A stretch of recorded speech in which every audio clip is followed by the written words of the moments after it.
नमस्कार विद्यार्थी मित्रांनो, मी राकेश गोराणे साकार एज्युकेशनच्या नाशिकच्या या यूट्यूब चॅनलवरती सर्व विद्यार्थी मित्रांचं मी स्वागत करतो. विद्यार्थी मित्रांनो, आपण RBIचं एक सेशन घेतलेलं आहे आज. ठीक आहे, पार्ट 2. काल आपण पार्ट 1 कंप्लीट केला, आज आपण पार्ट 2 कंप्लीट करू. पार्ट 1 मध्ये आपण जे काही थोडं 2 मिनिटात आपण त्याच्यामध्ये सविस्तर जे काही बघितलं त्याचं मी तुम्हाला थोडंसं एक लिंक देऊन देतो. पार्ट 1 मध्ये आपण RBI बघितलं. RBIसाठी जे काही RBIचं रिकमेंडेशन कोणत्या कमिशननुसार झालं तर हिल्टन यंग कमिशननुसार 1926 मध्ये जे काही हिल्टन यंग कमिशन होतं त्याच्यानुसार RBIचं सेटअप करण्यात आलं. 1935 मध्ये RBIला सेटअप करण्यात आलं. 1 एप्रिल 1935 मध्ये तिचं एस्टॅब्लिशमेंट झालं. आधी जेव्हा एस्टॅब्लिशमेंट झालं तेव्हा तिचं हेडक्वार्टर हे हिचं हेडक्वार्टर हे कोलकात्याला होतं. त्याच्यानंतर 1937 मध्ये हे परमानंटली जे काही तिचं हेडक्वार्टर आहे ते मुंबईला शिफ्ट करण्यात आलं. ठीक आहे, त्याच्यानंतर RBIचं आपण जे काही सेंट्रल बोर्ड ऑफ डायरेक्टर्स आहेत त्याच्यात असलेले 21 मेंबर्स बघितले. त्यामध्ये प्रामुख्याने कोणाचा समावेश आहे तर RBIचे गव्हर्नर, त्याच्यानंतर 4 डेप्युटी गव्हर्नर्स, त्याच्यानंतर 4 जे काही असतील ते लोकल बोर्डचे मेंबर्स, त्याच्यानंतर 2 मिनिस्ट्री ऑफ फायनान्सकडनं मेंबर्स अपॉइंट केले जातात आणि 10 जे काही गव्हर्नमेंट ऑफ इंडियाकडनं 10 लोक असे अपॉइंटमेंट केले जातात. असे टोटल 21 मेंबर्स हे RBIच्या सेंट्रल बोर्ड ऑफ डायरेक्टर्समध्ये असतात. त्याच्यानंतर आपण RBIच्या सबसिडरीज बघितल्यात. ठीक आहे, त्याच्यानंतर प्रामुख्याने जे काही आपल्याला जे लक्षात ठेवायचे याच्यामध्ये RBIचे काही डेप्युटी गव्हर्नर्स आहेत ते जे आहेत ते आपल्याला लक्षात ठेवावे लागतील. ठीक आहे, आता लेटेस्ट अपॉइंटमेंट झालेले पहिले जे गव्हर्नर आहेत ते श्रीचंद्र मुर्मू, त्याच्यानंतर T रविशंकर, त्याच्यानंतर स्वामीनाथन जानकीरमन आणि डॉक्टर पूनम गुप्ता. ठीक आहे, डॉक्टर पूनम गुप्ता या मॉनिटरी पॉलिसी कमिटीच्या मेंबरसुद्धा आहेत. असे आपले 4 डेप्युटी गव्हर्नर्स आपल्याला लक्षात ठेवावे लागतील. ठीक आहे, आणि RBIचे गव्हर्नरचा जो टाईम टेन्युअर आहे तो कम्प्लिटली 3 वर्षाचा असतो. त्याच्यानंतर आपण जे काही त्याच्यानंतर RBIच्या आपण सबसिडरीज बघितल्यात. पहिली सबसिडरी होती आपली DICGC. ठीक आहे, deposit insurance credit guarantee corporation. ठीक आहे, त्याच्यानंतर भारतीय रिझर्व्ह बँक नोट मुद्रण प्रायव्हेट लिमिटेड, त्याच्यानंतर रिझर्व्ह बँक इन्फॉर्मेशन टेक्नॉलॉजी तिसरी सबसिडरी, त्याच्यानंतर इफ्टास. ठीक आहे, इफ्टास बघितली आपण इंडियन फायनान्शियल टेक्नॉलॉजी आणि अलाइड सर्व्हिसेस, त्याच्यानंतर रिझर्व्ह बँक इनोव्हेशन हब आणि security printing and minting corporation of India limited यांचे आपण हेडक्वार्टर्स पण बघितले. त्यांची जे काही हेडक्वार्टर्स बघितले त्यांची एस्टॅब्लिशमेंट डेट पण बघितली आणि त्यांचा पर्पज कशासाठी आहे ते पण बघितलं. याच्यातल्या ज्या 2 इम्पॉर्टंट आहेत त्या आपल्याला आज जे काही आहेत त्या बघायच्या, थोड्याशा डिटेलमध्ये आपल्याला बघायच्या. DICGC भारतीय रिझर्व्ह बँक नोट मुद्रण प्रायव्हेट लिमिटेड आणि security printing minting corporation of India limited याच्या या आपण लेक्चरमध्ये आपण त्याला बघणार आहोत. ठीक आहे, त्याच्यानंतर आपण RBIचे मिनिमम रिझर्व्ह सिस्टम बघितली. या सर्व गोष्टी आपण पहिल्या पार्टमध्ये आपण कम्प्लिटली बघितल्या आहेत. ज्यांनी कोणी हे लेक्चर बघितलं नसेल त्यांनी पहिले लेक्चर आधी बघावं आणि नंतर मग पार्ट 2 बघण्यास त्याची सुरुवात करावं. ठीक आहे, तर आपण आजच्या लेक्चरचा लगेच स्टार्ट करूया विद्यार्थी मित्रांनो.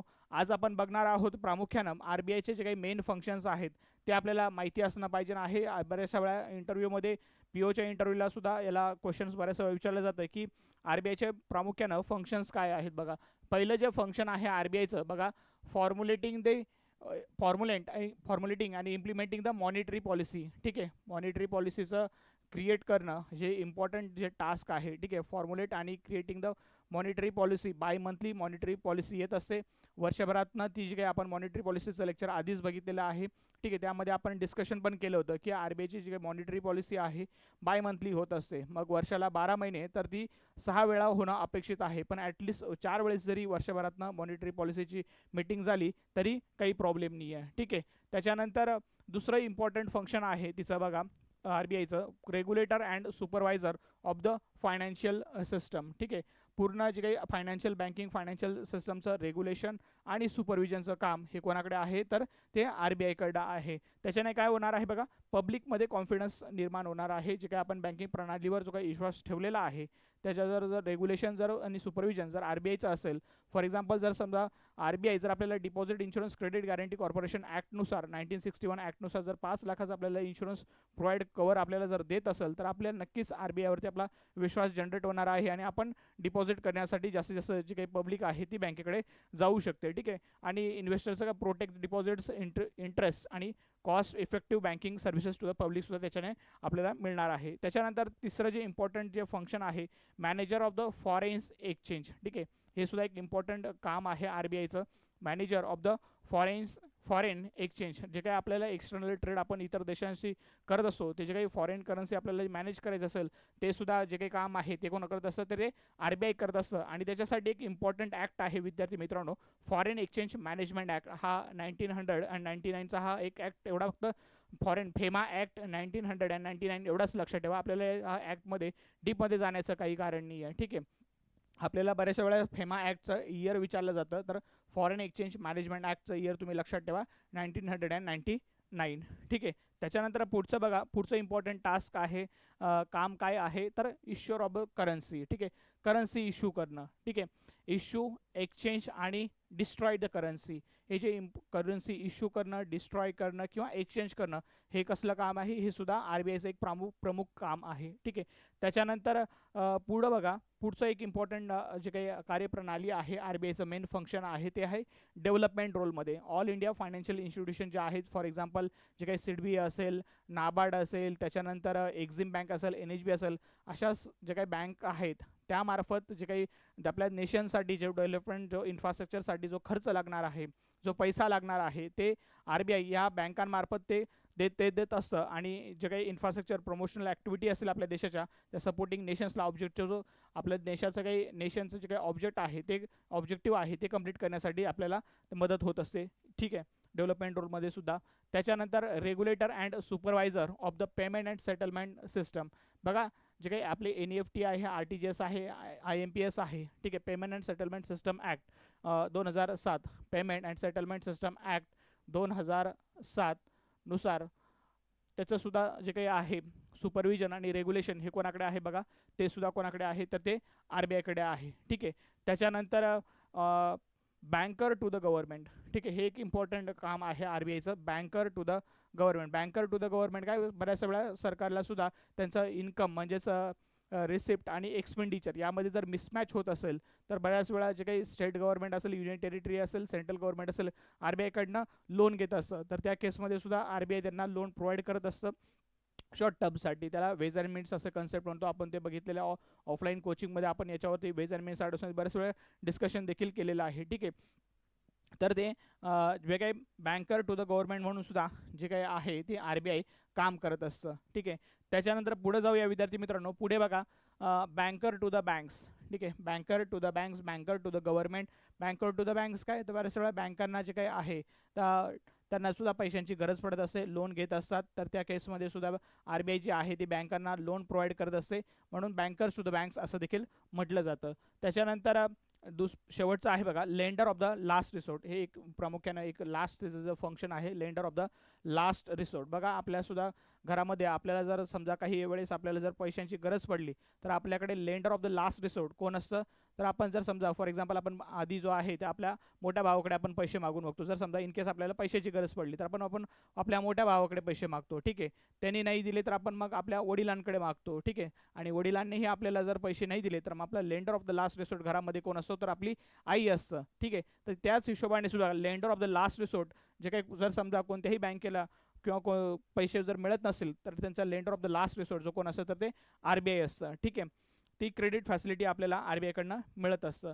त्याच्यानंतर RBIच्या काही इम्पॉर्टंट ट्रेनिंग एस्टॅब्लिशमेंट आहेत. ठीक आहे, इम्पॉर्टंट ट्रेनिंग एस्टॅब्लिशमेंट बघा कोणत्या कोणत्या आहेत, तर RBI अकॅडमी आहे, हिचं हेडक्वार्टर विचारलं जातं बऱ्याच वेळा, RBI अकॅडमीचं हेडक्वार्टर कुठे आहे.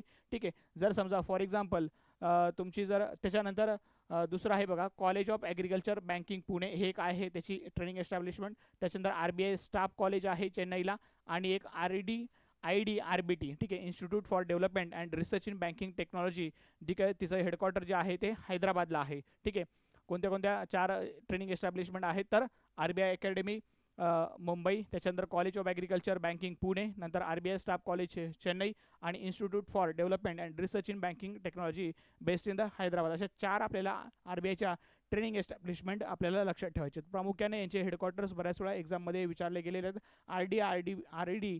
RBTचं हेडक्वार्टर हे बऱ्याच वेळा विचारलं गेलं एक्झाममध्ये. ठीक आहे, तर ते तुम्हाला लक्षात ठेवावं लागेल विद्यार्थी मित्रांनो, की RBIच्या 4 ट्रेनिंग एस्टॅब्लिशमेंट आणि त्यांचे विथ हेडक्वार्टर्स. ठीक आहे, त्याच्यानंतर आपण पुढे जाऊया.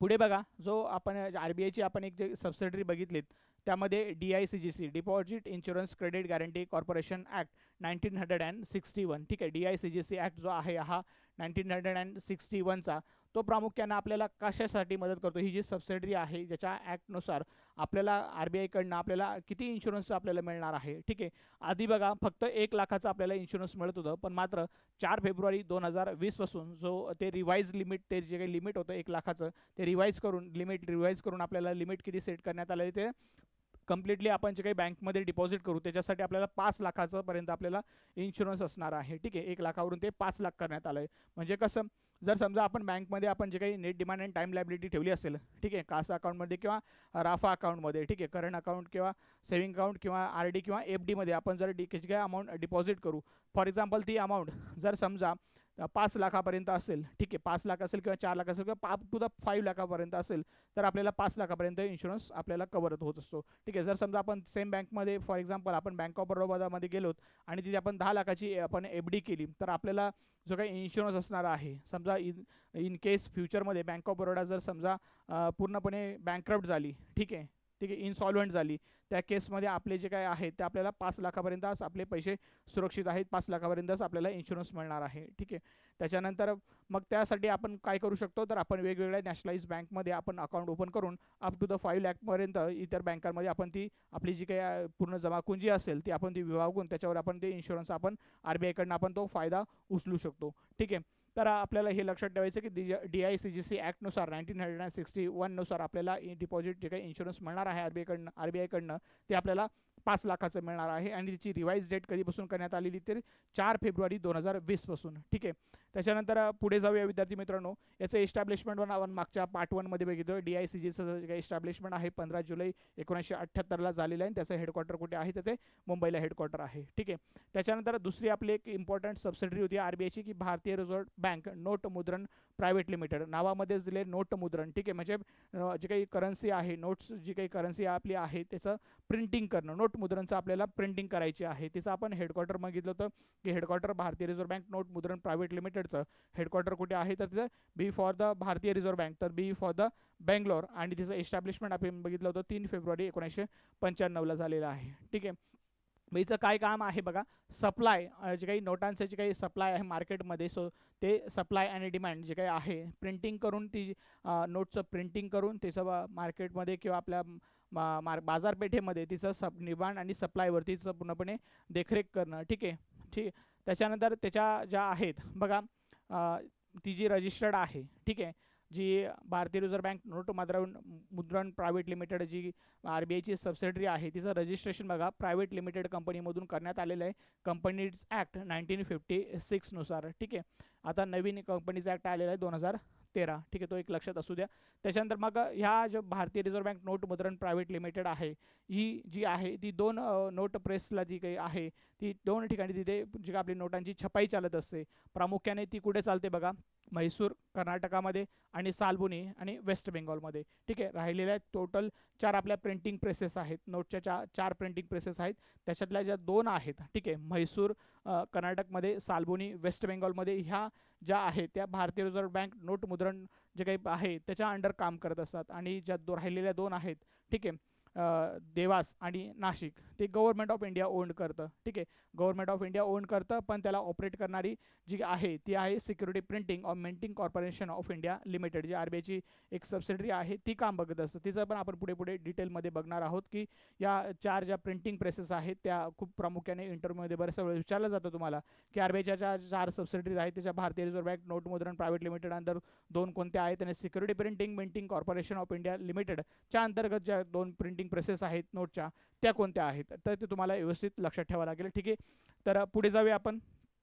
पुढे बघा, भारतीय रिझर्व्ह बँक नोट मुद्रण प्रायव्हेट लिमिटेड, जी नोटांना जी काही शाई लागते, ठीक आहे, करन्सी प्रिंट करण्यासाठी जी काही शाई लागते त्याचं सुद्धा बघा एक मॅन्युफॅक्चरिंग युनिट जे तयार करण्यात आलं, इंक मॅन्युफॅक्चरिंग युनिट आहे, त्याचं नाव आहे वर्णिका. ठीक आहे, ते सुद्धा एक तयार करण्यात आलेलं आहे आणि त्याच्यावर सुद्धा MCQ आलेले होते. ठीक आहे, म्हैसूर कर्नाटकमध्ये आहे ती जी काही इंकची लागते इंक मॅन्युफॅक्चरिंग नोटसाठी, तर त्याचं युनिट आहे ते वार्निका नाव आहे त्याचं, आणि त्याचं एस्टॅब्लिशमेंट हे म्हैसूर कर्नाटकमध्ये झालं आहे. आणि त्याची कॅपॅसिटी बघा किती आहे, कॅपॅसिटी किती आहे, 1500 मिलियन टनची कॅपॅसिटी आहे. ठीक आहे, to enhance the security of the bank notes, बँकची सिक्युरिटी वाढवण्यासाठी ही इंकची देखील त्याच्यामध्ये यूज केला जातो. ठीक आहे, त्याच्यानंतर एक आपण बघितले आरबीआयची सबसिडी की security printing and minting corporation of India limited. ठीक आहे, security printing and minting corporation of India limited हे गव्हर्नमेंट ऑफ इंडियाने ओन्ड केलेली आहे आणि त्याच्या अंडर नाशिकमध्ये, ठीक आहे, त्याच्यानंतर नाशिक आणि देवासमध्ये या दोन ठिकाणी जे काही प्रिंटिंगचा जे नोटांची जी काही छपाई आहे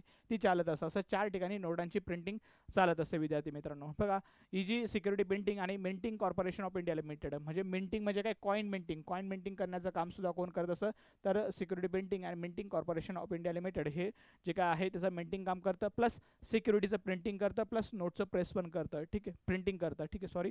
बघा, मग यामध्ये काय काय ॲक्टिव्हिटी एंगेज आहे त्याच्या अंतर्गत. बघा, मॅन्युफॅक्चरिंग करणं, प्रोडक्ट मॅन्युफॅक्चरिंग किंवा production of the currency notes किंवा बँक नोट्स, त्याच्यानंतर सिक्युरिटीचं लागणारा जो काही कागद आहे, ठीक आहे, त्याचं निर्माण करणं, त्याच्यानंतर नॉन ज्युडिशियल स्टॅम्प्स असेल त्याचं, ठीक आहे, त्याच्यानंतर पेपर्स, त्याच्यानंतर पोस्टल स्टॅम्प्स असतील त्याचं निर्माण करणं, स्टेशनरी असेल, ठीक आहे, ट्रॅव्हल डॉक्युमेंट्स सच ॲज तुम्हाला पासपोर्ट किंवा व्हिसा लागत असेल तर त्या केसमध्ये सुद्धा security printing corporation of India limited हे प्रोव्हाइड करून देईल. त्याच्यानंतर सिक्युरिटी सर्टिफिकेट्स आहेत, चेक्स असतील, बॉन्ड्स असतील, वॉरंट असेल, स्पेशल सर्टिफिकेट असतील. ठीक आहे, या सर्व गोष्टी ज्या आहेत ते कोण करत असं security printing and minting corporation of India limited. याचे 9 जे आहे ते 9 प्रोडक्शन युनिट्स आहेत. ठीक आहे, किती युनिट्स आहेत विद्यार्थी मित्रांनो, याचे 9 प्रोडक्शन युनिट्स आहेत. ठीक आहे, 9 प्रोडक्शन युनिट्स हे जे आहे ते आधी डिपार्टमेंट ऑफ इकॉनॉमिक अफेअर्स, ठीक आहे, department of economic affairs, ministry of finance, government of इंडियाच्या अंडर होते. त्याच्यानंतर 2006 मध्ये बघा, 10 फेब्रुवारी 2006 मध्ये याचं ट्रान्सफर हे कोणाकडे करण्यात गेलेलं आहे बघा, security printing minting corporation of India लिमिटेडकडे. हे 9 जे प्रोडक्शन युनिट होते आधी department of economic affairs, ministry of फायनान्सच्या अंडर काम करत होते. नंतर 10 फेब्रुवारी 2006 पासून हे security printing minting corporation of under limited त्यांच्या याच्या अंडर हे काम करतात. ठीक आहे, 9 प्रोडक्शन युनिट्स. याचं निर्माणच बघा, security printing minting corporation of India लिमिटेडचं निर्माण कधी झालेलं आहे तर 13 जानेवारी 2006ला झालेलं आहे. ठीक आहे, आणि याचं हेडक्वार्टर कुठे आहे तर security printing minting corporation of India limited याचं हेडक्वार्टर न्यू दिल्लीला आहे. ठीक आहे, बघा पुढे जर आपण गेलो, पुढे बघा हे जे 9 युनिट्स आहेत ते आपण 9 युनिट्स प्रामुख्याने ते बघूया. 9 युनिट्समध्ये कोणाकोणाचा समावेश आहे बघा, जे काही कॉइन मिंटिंग चालतं. ठीक आहे, कॉइन मिंटिंग म्हणजे जे काही आपले नाणे आहेत कॉइन मिंटिंग त्यांचं प्रामुख्यानं काम जे आहे ते गव्हर्नमेंट ऑफ इंडिया करत असतं. ठीक आहे, कॉइन मिंटिंग कोण करत असतं तर ते गव्हर्नमेंट ऑफ इंडिया करत असतं. आणि गव्हर्नमेंट ऑफ इंडिया पण कोणाच्या अंडरचं काम करून घेतं ते security printing minting corporation of India limited. ठीक आहे, security printing minting corporation of India limited. मग यामध्ये बघा कोणाचा समावेश आहे तर मुंबईमध्ये एक ठिकाण आहे, त्याच्यानंतर कोलकाता आहे, नंतर हैदराबाद आहे आणि नंतर त्याच्यानंतर नोएडा आहे. त्याच्यानंतर करन्सी ज्या काही नोट प्रेस आहेत, ठीक आहे, नाशिक आणि देवास हे मध्य प्रदेशमध्ये आहे आणि नाशिक महाराष्ट्रामध्ये.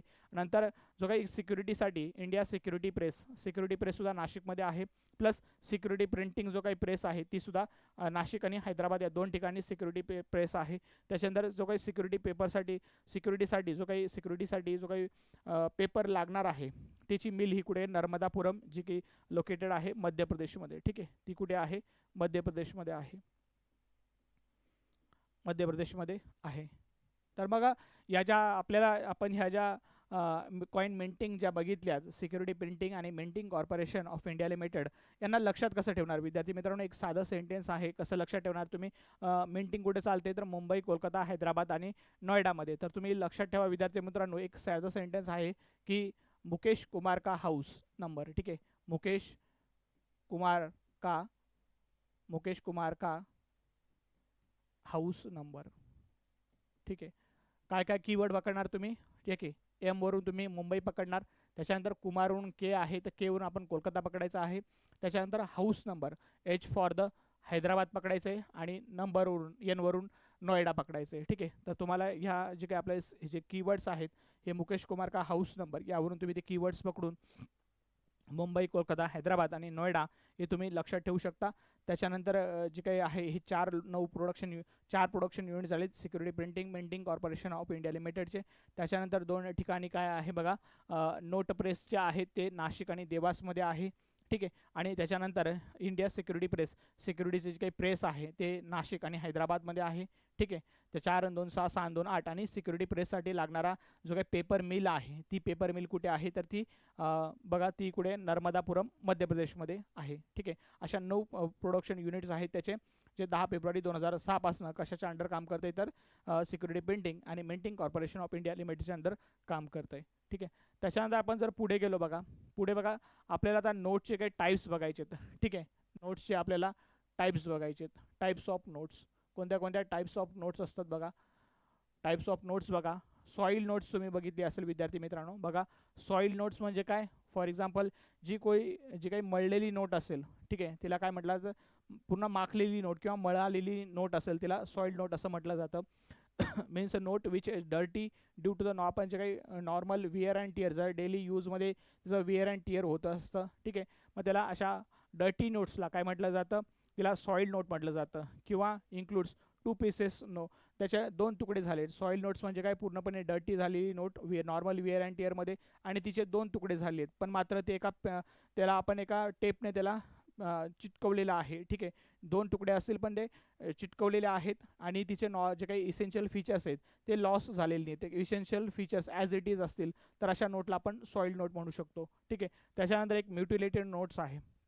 किंवा म्युटिलेटेड नोट्स म्हणजे काय, की एखादा पोर्शन त्या नोटेचा जो आहे तो त्याचे मोर दॅन 2 पीसेसमध्ये जिथं तुकडे झालेले असेल एखाद्या नोटेचे आणि किंवा एखाद्या त्या नोटेचा एखादा पोर्शन मिसिंग असेल तर अशा नोटला म्युटिलेटेड नोट असं म्हटलं जातं. ठीक आहे. त्याच्यानंतर पुढची एक टाईप्स आहे नोटचा बघा, इम्परफेक्ट बँक नोट. बघा एखाद्या वेळेस आपल्या खिशातले जर पैसे आहेत ते वॉशिंग मशीनमध्ये जर राहून गेले तर ते पूर्णपणे श्रंक होऊन जातात. पाण्यामध्ये ते धुतल्या गेल्यानंतर वॉशिंग मशीनमध्ये किंवा पाण्यामध्ये आपण जर धुतले तर ते पैसे ओले झाले तर ते नॉर्मली ते पैसे जे आहे ती जी नोट आहे ती श्रंक होते. अशा नोटला आपण इम्परफेक्ट नोट असं म्हणू शकतो. बघा the note bank any bank note which is wholly or partially obliterated, जे तुटली गेली असेल किंवा श्रंक झाली असेल, वॉश झाली असेल, पण and altered or indecipherable but does not include the mutilated bank note. मग मात्र तिचे तुकडे झालेले नसावे. ठीक आहे. तर 3 प्रामुख्याने आपल्याला हे नोटचे टाईप्स आपल्याला सांगायचे आहेत इंटरव्ह्यूला किंवा एक्झामलाही तुम्हाला विचारत जाऊ शकतात की सॉईल नोट म्हणजे काय, म्युटिलेटेड नोट्स म्हणजे काय आणि इम्परफेक्ट नोट काय. तर सॉईल नोट म्हणजे काय,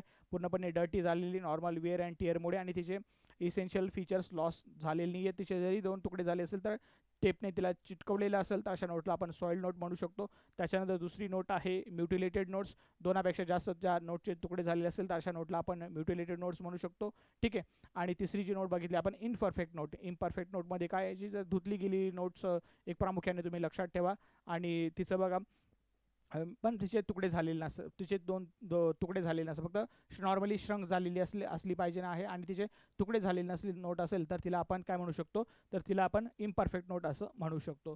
त्याच्यानंतर आपण बघा हे जे फोटोज टाकलेत बघा, यामध्ये बघा ही जी नोट तुम्हाला दिसते 5 रुपयाची, ही काय आहे तर ती सॉईल नोट आहे. ठीक आहे. एकच नोट जी आहे ती मी सॉईल नोट पण असू शकते आणि म्युटिलेटेड नोट्स पण असू शकते. अशा दोघं कॅटेगरीमध्ये ती बिलॉंग करू शकते. बघा ही पण काय, ही टेपने चिटकवली नोट आहे, ही सुद्धा काय आहे, सॉईल नोट आहे. ठीक आहे. ही बघा इथं नॉटचा जो काही आहे कोपरा आहे, ठीक आहे, हा लॉस झालेला आहे तर त्याला आपण म्युटिलेटेड नोट्स पण आहे आणि ही सॉईल नोटचा पण पार्ट आहे. ठीक आहे. आणि या म्युटिलेटेड नोट्स मी तुम्हाला इथं दाखवले आहेत. ठीक आहे विद्यार्थी मित्रांनो. त्याच्यानंतर पुढे गेलो आपण बघा, ही जी आहे ही इनपरफेक्ट नोट आहे. ठीक आहे. हिचे तुकडे झालेले नाही आहेत पण नॉर्मली ती काय झाली, पूर्णपणे वॉश केलेली आहे, धुतल्या गेल्यामुळे ती काही श्रंक झालेली आहे, ऑब्लिटरेटेड झालेली आहे. ठीक आहे. अशा नोटला आपण काय म्हणणार, तर इम्परफेक्ट नोट असं म्हटलं जाणार. त्याच्यानंतर पुढे बघा कॉईन्समध्ये जर गेलो आपण बघा, कॉईन्स जो आहे तो coins maximum denomination of coin RBI किती इश्यू करू शकतं. ठीक आहे. RBI किती देऊ शकतं, तर कॉईन्स हे बघा कॉईन्स जे मिंटिंग आहे ते कोण करत असतं, तर गव्हर्नमेंट ऑफ इंडिया करत असतं. ठीक आहे. 1 रुपयाची नोट आणि जे काही कॉईन्स मिंटिंग आहे ते गव्हर्नमेंट ऑफ इंडिया करत असतं आणि government of India on behalf of the security minting corporation लिमिटेडकडून ते करून घेत असतं. आणि ज्या बाकीच्या ज्या 1 रुपयाची नोट सोडून बाकीच्या सर्व ज्या नोट्स आहेत त्याचं जे काही भारतीय रिझर्व्ह बँक नोट मुद्रण प्रायव्हेट लिमिटेड जी RBI करत असतं. ठीक आहे विद्यार्थी मित्रांनो. हे 2 प्रामुख्याने जे फरक आहे तो लक्षात ठेवा. मग मॅक्सिमम डिनॉमिनेशन ऑफ कॉईन हा किती असू शकतो, तर तो 1000 रुपयाचा मॅक्सिमम डिनॉमिनेशन कॉईन जो आहे गव्हर्नमेंट ऑफ इंडिया त्याला मिंट करू शकतं. आणि कॉइनेज ॲक्ट आहे, कॉइनेज ॲक्ट बऱ्याच विचारला जातो, कॉइनेज ॲक्ट कितीचा आहे तर 2011चा आहे विद्यार्थी मित्रांनो. आणि जो काही सेक्शन आहे section 6 of the coinage act 2011 shall be the legal tender payment or on account of this. ठीक आहे. आणि 1 रुपयाची नोट जे कॉईन आणि 1 रुपयाची जी नोट आहे, ठीक आहे, हा जो कॉईन आणि 1 रुपयाची नोट हे कोण करत असतं, हे टोटल गव्हर्नमेंट ऑफ इंडिया करत असतं विद्यार्थी मित्रांनो. ठीक आहे. कोण करत असतं, तर गव्हर्नमेंट ऑफ इंडिया करत असतं. ठीक आहे.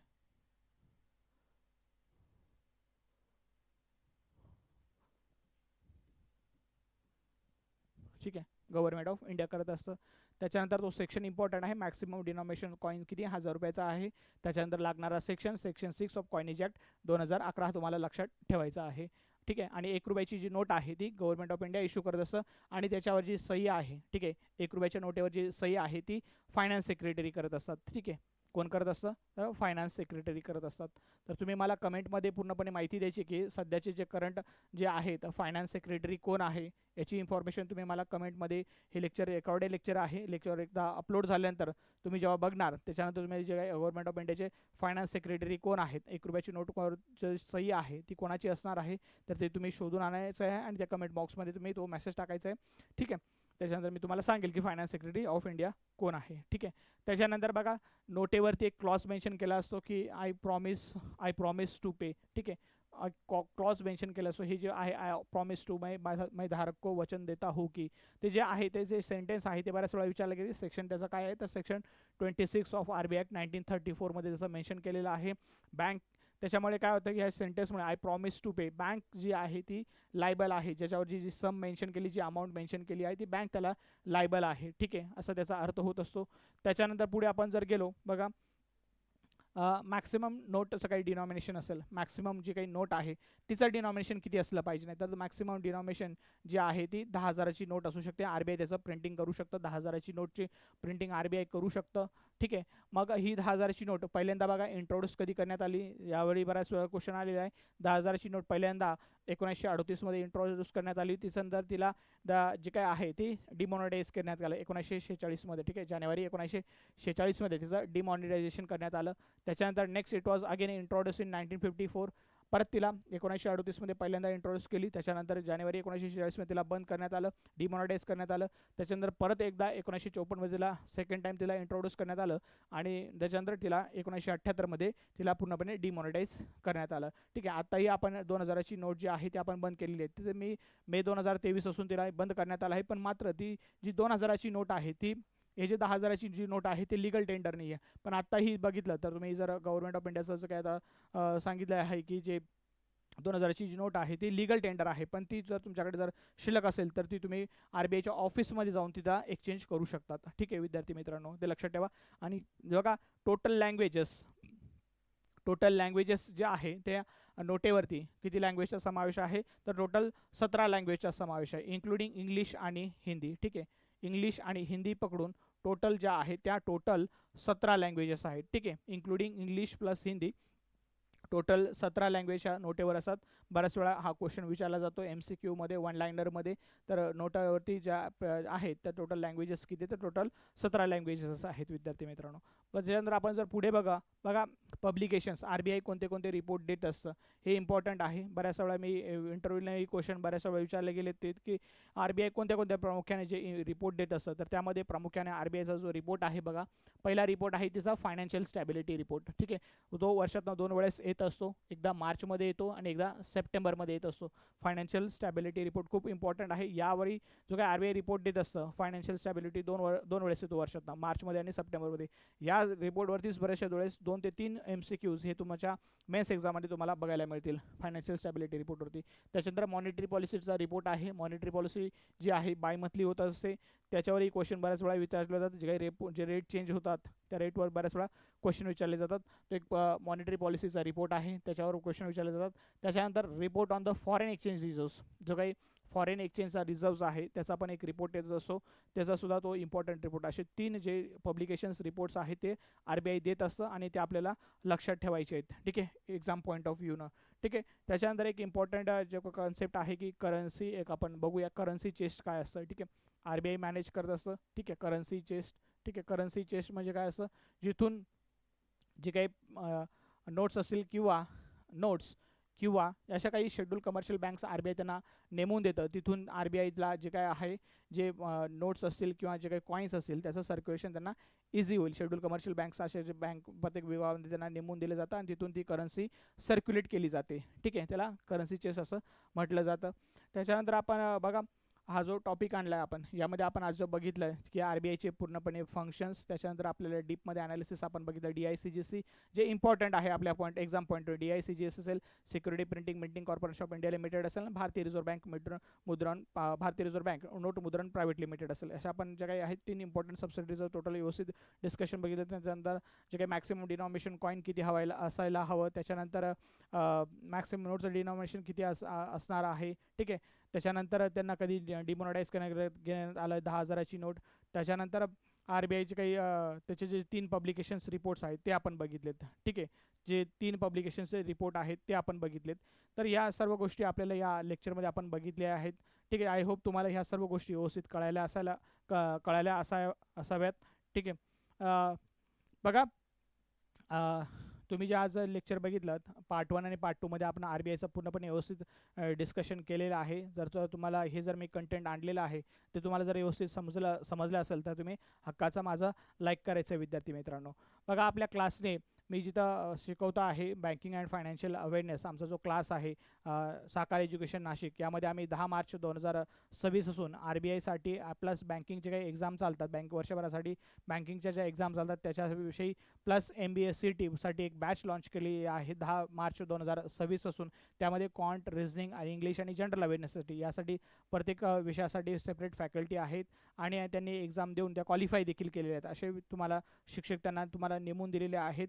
ते तुम्हाला जे काही 4.5 ते 5 महिन्याची बॅच ड्युरेशन असेल त्यामध्ये तुम्हाला हे जे सब्जेक्ट्स आहेत ते आमच्या प्रिंटेड अपडेटेड नोट्स आहेत त्यामार्फत तुम्हाला शिकवलं जाईल, ठीक आहे. त्यामध्ये जर तुम्हाला बॅच जॉईन करायचं असेल तुम्ही आफ्टरनूनची बॅच आहे 11:30 ते 4पर्यंतची, तुम्ही ती जॉईन करू शकता विद्यार्थी मित्रांनो. क्लासकडनं तुम्हाला वायफाय आहे, फ्री वायफाय आहे, बॅग दिली जाणार आहे, स्टडी रूम आहे, प्लस अड्डा 247 चॅनल आहे. त्याचे जे काही बुक्सचा सेट आहे 6 बुक्सचा जो सेट आहे तो तुम्हाला प्रोव्हाइड केला जाणार आहे. प्लस वर्षभरासाठी तुम्हाला एक मॉक टेस्ट जे आहे त्याचं सबस्क्रिप्शन तुम्हाला फ्री दिलं जाईल, जेणेकरून तुम्ही ऑनलाईन या एक्झामची प्रॅक्टिस करू शकता, नंबर ऑफ टेस्ट देऊ शकता. सेक्शनल असेल टेस्ट असेल, फुल लेंथ मॉक टेस्ट असेल त्या तुम्ही त्या ऑनलाईन सबस्क्रिप्शनमध्ये तुम्ही देऊ शकता, ठीक आहे. तुम्ही जे क्लासमध्ये जे काही ॲडमिशन घेणार आहात विद्यार्थी मित्रांनो ते तुम्हाला पूर्णपणे लाईफ टाईम असणार आहे. एकदा जर तुम्ही क्लासमध्ये ॲडमिशन घेतलं तर तुमचं हे ॲडमिशन हे पूर्णपणे लाईफ टाईम असणार आहे. पुन्हा तुम्हाला फी देण्याची गरज नाही आहे. तुम्हाला कोणताही टॉपिक केव्हाही वाटलं की आपला हा टॉपिक वीक आहे तर जे आमच्या 4 बॅचेस चालतात, सकाळी 2 आणि दुपारी 2, त्यामध्ये केव्हाही येऊन कोणत्याही बॅचमध्ये बसून तो तुम्ही तो टॉपिक जेव्हा तिथं त्या बॅचमध्ये चालू असेल तेव्हा तो तुम्ही कंप्लीट करू शकतात, ठीक आहे. त्याच्यानंतर फुल टाईम तुम्हाला डाऊट फॅकल्टी अवेलेबल आहेत, जिथे तुम्ही सकाळी 7:30 पासून तर नॉर्मली सायंकाळी 7:30पर्यंत फुल टाईम तुम्हाला डाऊट क्लिअरिंग फॅकल्टी अवेलेबल असणार आहे. तुम्ही कोणताही रीडिंग रूममध्ये तुमची बॅच कंप्लीट झाली किंवा बॅच चालू असताना कोणताही डाऊट असेल तर तुम्ही त्या सरांना तिथे जाऊन तुम्ही अप्रोच करून त्याला विचारू शकतात, ठीक आहे. तुम्ही जर आमच्या साकार एज्युकेशनच्या या यूट्यूब चॅनलवरती जर नवीन असाल विद्यार्थी मित्रांनो तर तुम्ही हा चॅनल सबस्क्राईब करायचा आहे आणि जर मी टाकलेला हा जर व्हिडिओ तुम्हाला जर आवडला असेल तर तुम्ही त्याला लाईक करायचं आहे, ठीक आहे. त्याच्यानंतर पुढे जर गेलो विद्यार्थी मित्रांनो, टेलिग्राम ग्रुप आहे आमचा साकार एज्युकेशनचा. जर तुम्ही या चॅनलवरती नवीन असाल तर तुम्ही हा टेलिग्राम चॅनल तुम्ही जॉईन करून घ्यायचा आहे, जेणेकरून तुम्हाला जे काही भविष्यातील जे रिक्रुटमेंट आहेत त्याचे तुम्हाला पूर्णपणे सविस्तर त्या ॲडव्हर्टिजमेंट तिथे तुम्हाला बघायला मिळतील. त्याच्यानंतर पुढे आमचं इंस्टाग्रामला एक पेज आहे, त्याला तुम्ही त्याला फॉलो करून घ्यायचं विद्यार्थी मित्रांनो. तिथे तुम्हाला जो काही इन्फॉर्मेटिव्ह कंटेंट असेल तो आम्ही तिथे शेअर करत असतो, तो तुम्ही तिथं त्या पेजला जाऊन तुम्ही त्याला फॉलो करून घ्यायचं आहे, ठीक आहे. त्याच्यानंतर जो कंटेंट आणलेला आहे तो मला नक्कीच आवडला असेल, मला आशावादी आहे विद्यार्थी मित्रांनो.